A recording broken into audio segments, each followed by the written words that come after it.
এই প্রশাসনের নগ্ন আচরণের ভূমিকা আমরা দেখতে পাচ্ছি, তা আমাদেরকে বিগত 3টে ইলেকশনের কথা মনে করিয়ে দেয়। প্রশাসনের যে আচরণ, সেই আচরণ জুলাইয়ের পরবর্তীতে আমরা ভেবেছিলাম সেটির ইতিবাচক, সেটির পরিবর্তন হবে। দুঃখজনক বিষয় হচ্ছে তাদের সে আচরণ, যে স্তাবকের যে আচরণ, একটি দলকে যেভাবে আনকন্ডিশনালি যেভাবে সাপোর্ট দিয়ে যাচ্ছে যে আচরণ, সেটি আমাদেরকে আহত করছে। এভাবে যদি চলতে থাকে তাহলে এই সরকারি অর্থ অপচয় করে এই নির্বাচনের কোনো প্রয়োজন নেই।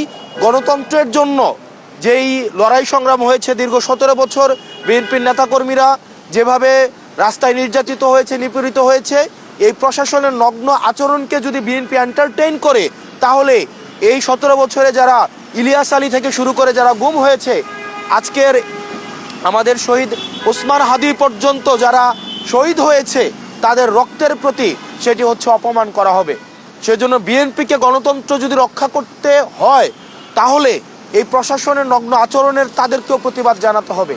আর যদি প্রতিবাদ না জানায় তাহলে জনাব তারেক জিয়া সাহেবকে নির্বাচন কমিশনারের সাথে বসে ওনারা কয়টা আসন চায় সেটি দিয়ে এই জনগণের সাথে কোনো প্রহসন করার আসলে আমি প্রয়োজন বোধ করি না।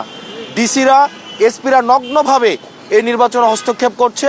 আমরা এই হলফনামা বাছাই থেকে শুরু করে আমাদের আজকে পর্যন্ত আমাদের এই তাদের যেই প্রশাসনের যেই বায়াস যে আচরণ, সেই আচরণ নির্বাচনকে কতটা নিরপেক্ষ করবে সেটিতে আমরা সন্দিহান। এবং এই যে আমাদের আজাদির যে যাত্রা, সেই আজাদির যাত্রাকে আরও দীর্ঘমেয়াদী করবে বলে আমরা মনে করি। সেজন্য সরকার থেকে শুরু করে নির্বাচন সংশ্লিষ্ট প্রত্যেকটি কর্তৃপক্ষ, ছাত্র জনতা এবং যারা ভোট দিবে তাদেরকে সচেতন হতে হবে।